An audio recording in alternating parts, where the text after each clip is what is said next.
Hello, everybody. Ben Rogers here, the Raptors Digest, here to react to LeBron James giving all Raptors fans the worst night of their lives. To giving them a heart attack. Yeah, no. You know what? It's to be expected, honestly, because LeBron is the GOAT. And I said it to you over text. I felt this entire game as if you're playing pickup at the gym, at the local gym, with a guy who's a good couple of inches taller than you, and you say, no post-ups, just to keep it even. That's how it feels, because LeBron is just on a different planet. He can score. Yep. I don't know why he even bothers passing the ball, because double team, triple team, quadruple, centuple, he will score no matter who is guarding him. Yeah, it's honestly, you look at him with the ball, and you have zero faith. Like, you just know he's going to do something good with it. You have no faith that something's going to go wrong, unless it's maybe at the free throw line. But, man, yeah, this game was just... Because the Raptors didn't play bad. If we came out with this fight in the 2 home games consistently, we would have won the first 2 home games, in my opinion. But that's something we can get into later. Okay. Yeah, but, because the Raptors fought very hard tonight, and they showed a lot of effort and all that, but the Cavs just had the best player in the world. The best player I've ever seen. Obviously, I'm too young to watch Michael Jordan and all them, but he's my GOAT. But it was ridiculous. Well, he's got all the stats now. He has all the stats to be the GOAT. He just needs a couple more wins. Yeah, finals wins. Finals wins, exactly. I don't know. Yeah, it just hurts as a Raptors fan. I think we can get into LeBron more a bit later and his greatness. But the first thing I want to talk about this podcast and why I'm not really discouraged after this game, obviously it's very, very likely we're going to lose this series. We're going to hold out that last bit of hope for Raps in 7, but the Raptors, it's never been done before. They probably lost this series. But looking forward in the Raptors' future, this guy, OG Anunoby, he's ridiculous. I love OG. He was splish splash tonight. You know what? It's so crazy what this draft class has shaped up to be. You have these blossoming superstars. Donovan Mitchell, right, leading a team. Jason Tatum taking over games. Ben Simmons dominating in his first year of play. OG Anunoby, down against the best, I wouldn't say the best team in the league, but the best player in the world, and he says, I'm going to take that last shot, and hits it. It's crazy. Oh, yeah.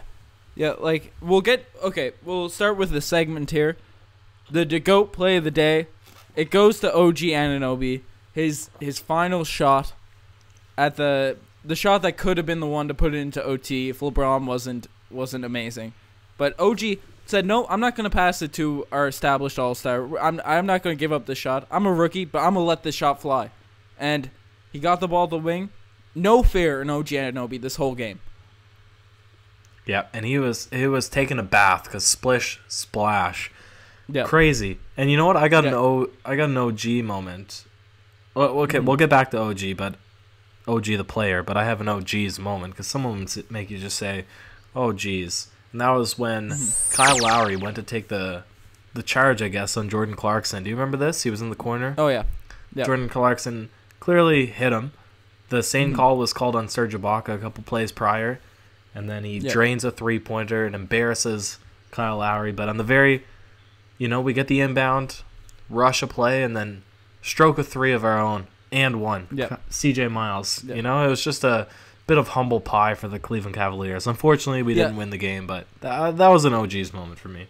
Yeah, for sure. And to get onto that, although the Raptors played really well game 1, obviously a lot better than game 2, in both of those games, Cleveland had Cleveland was the aggressor. They were the team that was getting into the Raptors, getting under their skin, just the more fired up. Yeah. But tonight, the Toronto Raptors were that team. But unfortunately, we didn't do that at home, because I believe when the Raptors play like that at home, they're a very tough team to beat. But they did it on the road in Cleveland. We saw Siakam, we saw Fred, all those guys getting to LeBron James. We saw CJ hit some not very timely shots. And Lowry really came to play tonight as well. What do you want to talk about a bit about Kyle Lowry? He had 27 points and 7 assists on 9 of 13 shooting. All right, but first, I mentioned it to you, or I asked. Yeah. Why did the Indiana Pacers win not win their series, but they won 3 games against the Cavaliers, and we're 3-0 now, or 0-3, and they consistently stuck to one single game plan, and that was locking down LeBron. This is the first game that we've seen all of the guys make a concerted effort to stop LeBron defensively. Yep. So why is it that just now the Raptors have decided to tune in on defense? Well, I agree with you that tonight was by far the best defensive showing we showed in the first 2 games. But I think a big part of it was that we started for the first 2 games Jonas Valanciunas and Serge Ibaka. Serge Ibaka was on J.R. Smith for predominantly most of his time when he was with the starting unit. So that's not going to work. That's not going to work defensively. And then we had Jakob Poeltl going in against Tristan Thompson, and Tristan Thompson took Yak's lunch money. It was just not a good matchup for Yak. Unfortunate for our team, but I think tonight with the lineup changes, I think it worked a lot better defensively, particularly with the matchups against the Cavs.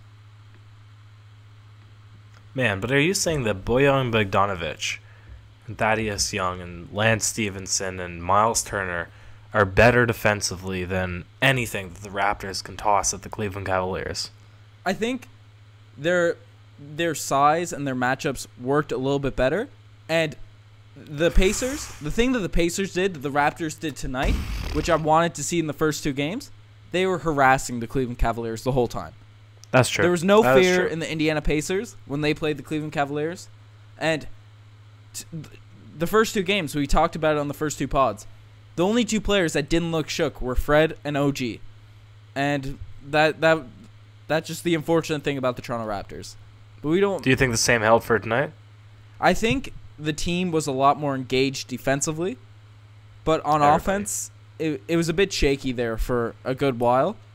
And I think once again it held true that Fred and OG just were fearless. Even though Fred hasn't had a good shooting series, the man has a busted up shoulder, but he still takes those shots. Yep. Fred was a plus 14 for this game. He's a plus 14 on the court. That's one thing I want to say about Fred. Just before we get into anything else. It only had 8 points. That's fine. 2 for 9 shooting from the field, but he was a plus 14. Fred just impacts the game. Yeah, but that ninth shot, that pull-up 3, late game, I didn't like it. I didn't like it from Fred. Contested pull-up. That wasn't his fault, though. That's not his shot, but I don't understand why he was taking that shot in the first place. I mean, you gotta have better IQ than that. Well, I'm a believer in Fred. Steady Freddy. # bet on yourself. Yeah. But I don't know. But that shot wasn't for me. To confront you there, I believe that one wasn't his fault, because there's 5 seconds left on the shot clock, and Dwayne Casey didn't really draw up the most great play throwing into the backcourt for when there's 5 seconds left on the shot clock. So I think Fred didn't really have a choice there. I don't think Dwayne Casey draws up very good last-minute plays because, even the game, we'll bring it back to the game that I seen live against Milwaukee that they lost in overtime, right? They completely messed up their last-minute play, and it was only because the grace of Jonas Valanciunas stepping up that they ended up sending it into overtime. Yeah. I don't know. We can't blame it on not defending LeBron, but because he makes those shots, but it's disappointing. I know. Anyways, that's one thing that to back up your point. That's one thing that people have been very critical of Dwayne Casey. He's a phenomenal coach at managing players, player development, getting guys ready, getting teams ready to rock. But his in-game decisions and play calling has been very suspect. It's just something that really hasn't been there for the Toronto Raptors, and it's unfortunate because usually teams that are top-tier coach teams, which I do believe Dwayne Casey is a top-tier coach. But usually these top-tier coaches also have a playbook that gets you an automatic bucket after a timeout. We saw it in the game prior earlier today. Al Horford, right? The Sixers played phenomenal defense. Brad Stevens drew up a random play to get Al Horford on an inbounds, an easy layup, but Brett Brown, on the other side of it, couldn't get the ball in 3 straight possessions on inbounds plays, for people that watch the Sixers-Celtics games. So those inbound plays are a very big part of the game. Yeah, they're crucial, and there's something you should run through in practice scenarios. Those last second, down by 2, down by 3, down by 1. But I'm sure in the offseason we'll be talking a lot about Casey, so we won't get maybe into it's it time too for much Jerry here. Stackhouse to step up. He is somebody with the championship caliber credentials. A 905. I don't know. This is just foolishness at this point. But you know what? It's yet to be seen. Maybe the Raptors can turn around 4 wins. Hey, who knows? But you know what? I'm gonna bring it back. I'll say EBL. Everybody but LeBron. What do you think now? 3 games in, would you rather have LeBron score every point or the rest of his team score every point? Tonight was pretty balanced. First game was pretty much everybody but LeBron. Second game was pretty much LeBron but everybody and Kevin Love. Today was, a bit of both. So it seems like no matter what the Raptors do defensively, they still end up losing. If you were to draw up your sort of ideal defense, who would you see scoring the majority of the points?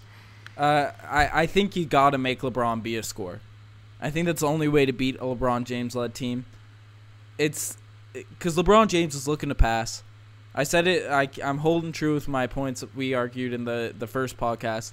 Because if you don't have a guy like Kevin Love drop 21 or Kyle Korver dropped 18, he went 4 for 6 from 3, got completely open looks. He's 37 years old. If he doesn't do that, we win this game handily.